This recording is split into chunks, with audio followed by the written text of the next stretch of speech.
Now, moving on to Mrs. Clinton, last night, the lead with Jake Tapper. He had an exclusive interview with Mrs. Clinton. Not too many people get those. And he said Donald Trump today said that he raised at least $5.6 million for veterans charities. He provided an accounting of those donations. Your campaign says nobody should be fooled by Trump's stunt. What do you mean by that, Mrs. Clinton? Well, I think the problem here is the difference between what Donald Trump says and what Donald Trump does. He's bragged for months about raising $6 million for veterans and donating $1 million himself. But it took a reporter to shame him into actually making his contribution and getting the money to veterans. So look, I'm glad he finally did, but I don't know that he should get much credit for that. Right. Okay, so that's Mrs. Clinton. Now, usually it would stop there.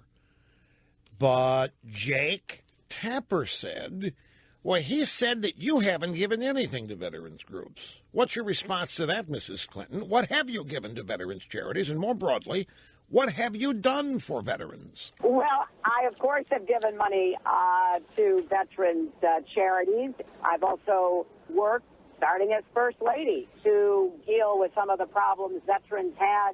I worked as a senator on the Armed Services Committee on many things. For example, increasing death benefits for families of the fallen from just $12,000 to $100,000.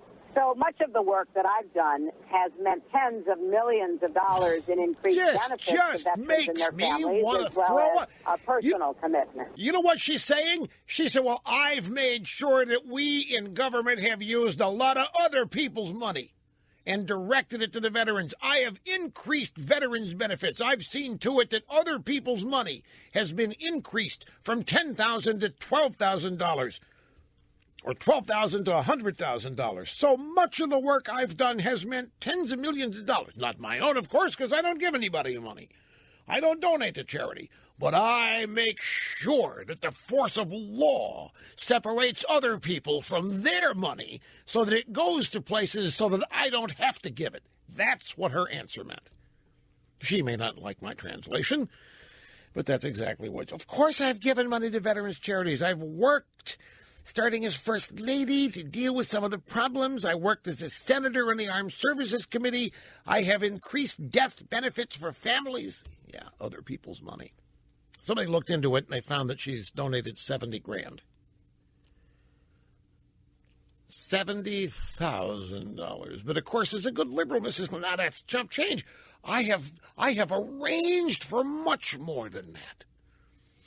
I have used the force of law to increase the amount of the federal budget that comes from other people's taxes. What a cheap cop-out. That kind of stuff just, it sickens me and angers me at the same time. Claiming credit for having the courage to pass new legislation that directs the federal government to spend even more, and then wanting credit for having a big heart and charitable intentions. One more from Jacob Tapper. Jake Tapper here on CNN, his Lead with Jake Tapper show. He said in an editorial out today, USA Today called your private email server a threat to national security, one that you repeatedly ignored despite multiple warnings. And they added that you were now going to have to convince voters that you can put the national security of the U.S. above your own short-term self-interest. Do you see this as a challenge that you have to face, to convince voters that you'll put national security ahead of your own interests? And I want you to listen to this, because basically what Jake Tapper's asking her, and you don't hear this, you don't see this much. That's why this interview that he did stands out. If anybody else doing this interview would have stopped after her first answer, nobody else that I can think of would have gone in and asked her what she's done for vets. But she's basically being asked to answer a question on her honesty here. And listen to the stumbling and the stuttering as she seeks and searches in vain to answer it. Well, I think that is obvious. I always have. And the report, just to go back to the actual report, makes it clear that personal email use was the practice under other secretaries of state, and that the rules that they are now referencing were not clarified until after I had left. So she can't answer the question, and then when she does, she lies again. The rules were crystal clear, and she broke them. And she's, well, but the rules were not clarified till after I left. That's BS. The rules are made clear to everybody who walks in there for the first time. The rules descend from the law. The rules in the State Department on these emails and servers and so forth descend from federal law, statutory law. That's why it's incorrect to say that all she did was violate some rules. But then I think she stepped in it again when she said if she had it to do all over again, she wouldn't do it the way she did if she knew it. What does that mean? Yeah, I made some mistakes. I wouldn't make that same mistake again. Whoa, what does that mean? And I referenced this earlier, so I want to play the bite. This is number 15. I mentioned that I had heard some drive-by say they'd love to be insulted by Hillary. It's Nancy Cordes.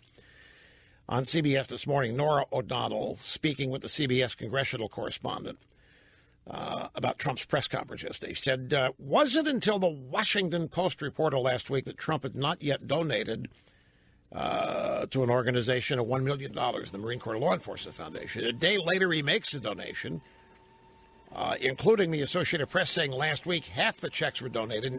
How has Hillary Clinton's campaign responded? What do you think they'll do? Those of us who cover the Hillary Clinton campaign would love to have a press conference, even if she insulted us. She hasn't done one for months and months. And why not? She's just, not that comfortable in that setting. Last week, for example, when this big new report came out from the State Department's Inspector General, there were a lot of us on the campaign trail who were dying to ask her questions about it, and she avoided all of us. She's just not interested in getting the kinds of tough questions out there on the trail. Lots of people shouting at her.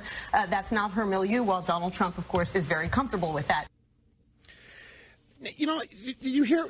It's almost like, yeah, we understand she doesn't like these, so we're not going to push her on it. I mean, we'd love it if she'd show up, but we're not going to make a big deal because she's not comfortable, Mrs. Clinton just isn't comfortable having all kinds of people shout things at her. It makes her nervous, and we understand that. Trump happens to love that, and he just gets off on that. But Mrs. Clinton, we'd love her to show up. God, we'd love her to death. Oh, my God, do we love Hillary. Oh! But she just doesn't like a gaggle of us hanging around asking questions and shouting them. We understand that. She's not interested in getting kinds of tough questions out there, and we wouldn't either. We wouldn't like to get those questions, so we understand that she doesn't want to answer them, so we don't ask them. Of course, the myth there is that they ask her tough questions.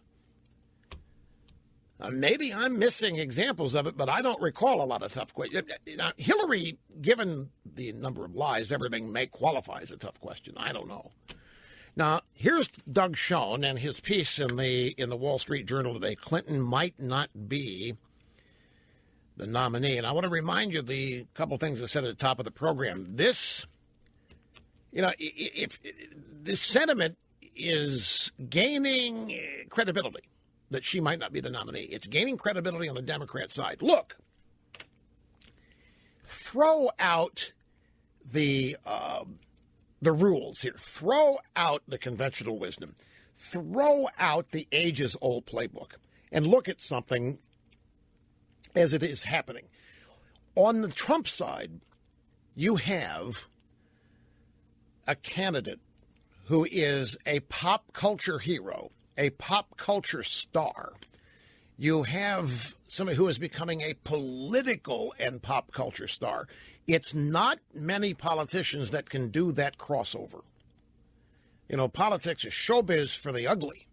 And that's why politics has its own Oscars and has its own stuff like the White House Correspondents' Dinner, where they invite real celebrities to show up and give them credibility. But there aren't too many politicians that cross over and are legitimate political stars and pop culture stars, and Trump is. Whether you like it or not, and I'm not opining on it, it's what it is. And there is enthusiasm on the Trump side like there isn't anywhere else in this entire campaign. No other candidate, Republican, Democrat, Independent, has anything like this going on.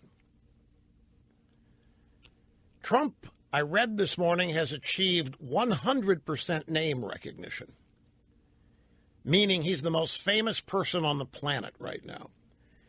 Do you remember one of the arguments that the establishment people were making back last summer and into early fall is that the fact that Trump was already so well known was what was going to eventually doom his prospects, because he had no room to grow, they said.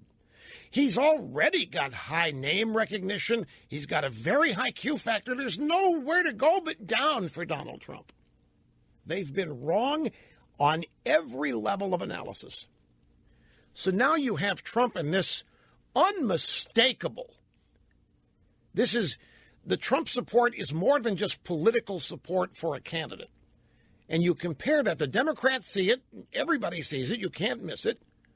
It equals excitement. It equals buzz. People are having a good time. The candidate is having a good time. The candidate may be having the best time of his life.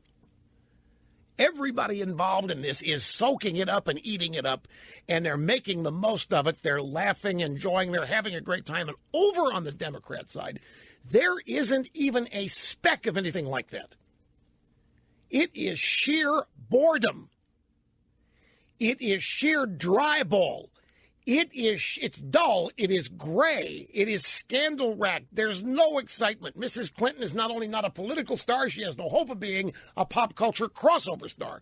She doesn't, even the people going to vote for her hold their nose to do it in many cases. They're doing it because there's a D next to her name, not because they're attached or connected to her in any way. We know that that doesn't exist. The Democrat Party ought to be scared to death. Just like the Republican Party was back in 92 when this was happening in a much more limited way, but still happening with Perot. But I mean, what has happened with Perot, this even pales in comparison to this thing with Trump.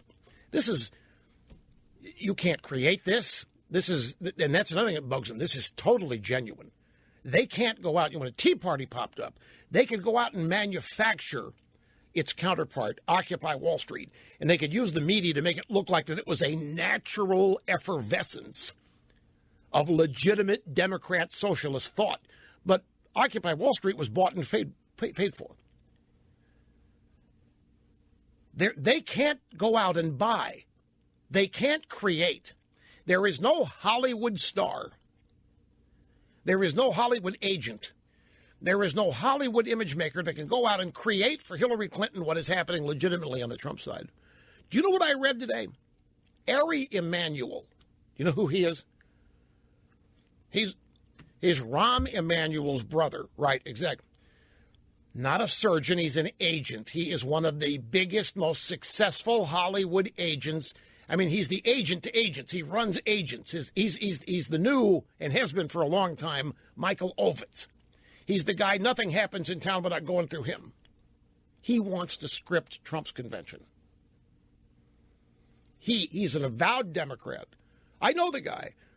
One year at the AT&T Celebrity Classic, they seated me next to him thinking there would be fireworks, like CBS sat me next to Camille Paglia. They thought there'd be fisticuffs. But he was a great guy. He's nice, invited me to his house to watch the Oscars. He's a good guy. He's a dyed-in-the-wool Democrat, liberal. Don't misunderstand. That's the point. He wants to script Trump's convention. People want to be part of whatever this is happening with Trump. And showbiz people especially. My point is, there's nothing that can even get close to this on the Democrat side. And they think Hollywood and that kind of stardom is theirs, that they own that they are the Hollywood left and all that, big with the Democrats. So my point is, there's all kinds of panic and fear that she's not going to be the nominee. There's all kinds of panic and fear that she ought not be, that they need to pull her. They need to get, because there's far more excitement for dull and crazy Bernie